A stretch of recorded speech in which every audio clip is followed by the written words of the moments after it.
Akibat kurangnya sosialisasi khususnya pada pelajar sekolah membuat jumlah pengunjung di Geraha Teknologi Sriwijaya relatif sama dengan jumlah pengunjung tahun lipat. Tak katanya peningkatan jumlah pengunjung diakui karena kurangnya sosialisasi ke pelajar. Dari tahun 2012 tercatat sebanyak 13.000 lebih pengunjung mendatangi Geraha Teknologi Sriwijaya yang didominasi oleh pengunjung asal luar daerah.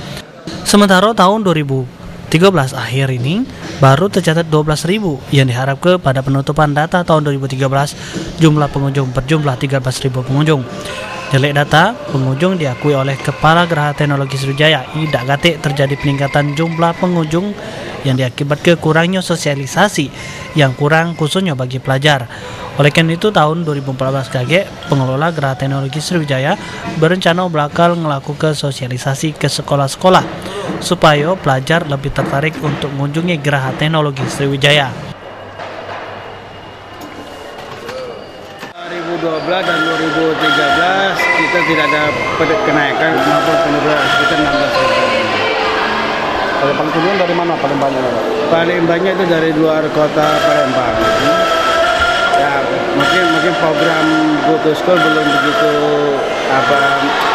kita giatkan. Insya Allah 2014 program Go to School kita giatkan untuk kota Palembang. Sulaiman, PAL TV.